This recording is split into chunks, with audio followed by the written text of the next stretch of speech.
एक विषय और जो आज आरोप लगाया गया, मैं वो पूछना चाहता हूं सौरभ जी आपसे। ये बीजेपी के लोग ये पूछ रहे हैं आपसे कि ये देश में पहला केवल 2 राज्य ऐसे हैं जहां पर जो होलसेलर होता है, शराब विक्रेता जो होता है, L1 लाइसेंसी जिसको बोलते हैं, उसका जो मार्जिन है वो 2% से बढ़ा करके 12% कर दिया गया। केवल पंजाब और दिल्ली में है। कई कई जगह 1% है, कहीं कुछ भी नहीं है, और दिल्ली में 2% हुआ करता था, इसको 12% कर दिया। आप क्यों एक शराब के थोक विक्रेता को इतना बड़ा मार्जिन जो है वो देना चाहते हैं? इसमें उनका इल्जाम ये साफ साफ है कि उसके जरिए किकबैक मिल रहा था आम आदमी पार्टी को, कैश में करोड़ों रुपया आम आदमी पार्टी को मिलता था, इसीलिए यह मार्जिन मनी दिया जा रहा था। हमारी एक्साइज पॉलिसी इससे कहीं ज्यादा आगे निकल गई। क्यों निकल गई, मैं आपको बताता हूं क्या हुआ। पहले क्या होता था, अगर 100 रुपए की वाइन बिकती थी तो उस पर रिटेलर का मार्जिन होता था, डिस्ट्रीब्यूटर का मार्जिन होता था, और सरकार का उसके ऊपर एक्साइज ड्यूटी होती थी, मान लीजिए 60 रुपए। 100 रुपए का प्रोडक्ट बिचा, 60 रुपए सरकार को मिलते थे। और ये सरकार का तरीका होता था कि कितनी बोतल बिकी उसके हिसाब से कितने का माल बिका, उसके ऊपर 60% के हिसाब से सरकार एक्साइज लेती थी। इस नई पॉलिसी में हमने क्या कहा कि भैया हमें नहीं गिननी कि तुम कितनी बोतल बेच रहे हो, कहां से बोतल ला रहे हो, कहां जा रही है, किसका कितना कमीशन है, हमें इससे मतलब नहीं है। हमें आप ये बताओ आप साल का कितना एक्साइज जमा करोगे, हमें लेना देना ही नहीं तुम्हारे परसेंटेजेस से। अब इसमें क्या हुआ सौरभ जी कि लोगों ने इसके अंदर अपनी बोलियां डाली।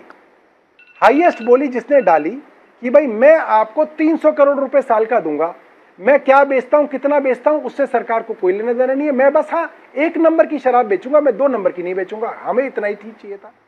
सबने जब अपनी अपनी बोलियां डाल दी, वो फिगर बन गई 9,500 करोड़ रुपए।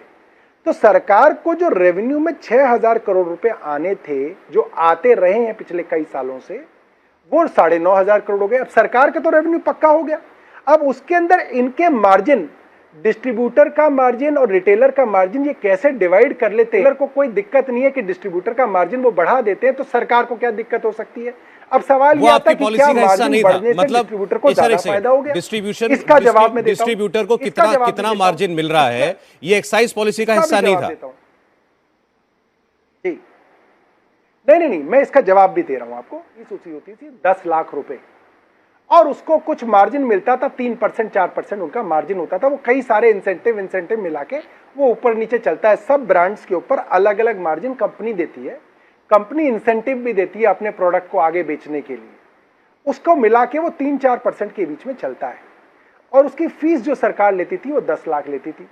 सरकार ने कहा कि भैया हमें तुम्हारे परसेंटेज से लेना देना नहीं है, तुम कितना कमा रहे हो कितना नहीं कमा रहे, तुम सरकार को 10 लाख की जगह 5 करोड़ रुपए दोगे। 5 करोड़ लाइसेंस फीस हमने डिस्ट्रीब्यूटर की निर्धारित कर दी।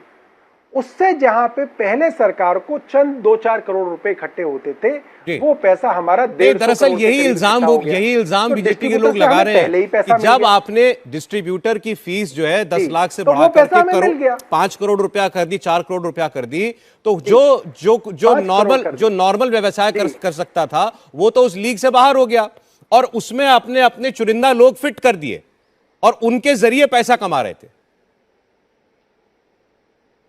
मैं सौरभ जी थोड़ा सा इसमें कहना चाहता हूं, जो शराब के जो डिस्ट्रीब्यूटर है ना, ये मतलब बहुत सारे नहीं है, और ये सब बड़े बड़े लोग हैं। क्योंकि ये जो वाइन के डिस्ट्रीब्यूटर हैं जनरली एक एक कंपनी के डिस्ट्रीब्यूटर नहीं है, इनके पास 20-20, 30-30, 40-40 ब्रांड हैं।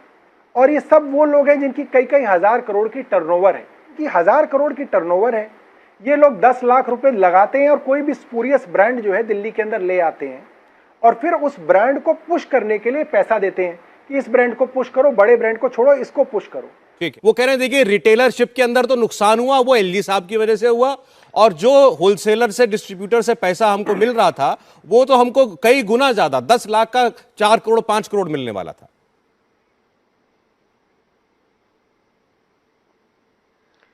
देखिए सौरभ जी, आज सौरभ जी बोल रहे हैं, सौरभ भारद्वाज जी, कि फॉर्मर एलजी का इसमें दोष था। आज बोल रहे हैं, सुबह से बोल रहे हैं, लेकिन इसके पहले क्या बोला है इनकी पार्टी ने और अरविंद केजरीवाल जी ने, उसको ध्यान देने की बात है। पहले कि 1300 करोड़ रुपए का प्रॉफिट हुआ। फर्स्ट स्टेटमेंट वाज कि 1300 करोड़ रुपए का प्रॉफिट हुआ। बाद में बोलते हैं कि कैबिनेट नोट में कहा कि कोर्ट की वजह से नुकसान हो गया, यह दूसरा सेंटेंस था। आज सौरभ भारद्वाज भाई कह रहे हैं कि फॉर्मर एलजी का दोस्त था, और सौरभ जी इस समय जो कह रहे हैं, जो बता रहे थे कि कैसे शराब के ठेकेदार, ये तो क्या दिल्ली को शराब के ठेकेदार चलाएंगे? दिल्ली को चलाने के लिए सरकार है ना, दिल्ली के लोगों ने चुना है सरकार को, तो ठेकेदार कैसे सरकार चला सकते हैं? तो इन चारों बातों में सौरभ भारद्वाज जी क्या है कि देखिए, सौरभ जी कई बातें साफ साफ अच्छे दिल से कर देते हैं, लेकिन जो प्रेशर है अरविंद केजरीवाल का झूठ परोसने की, उसमें फंस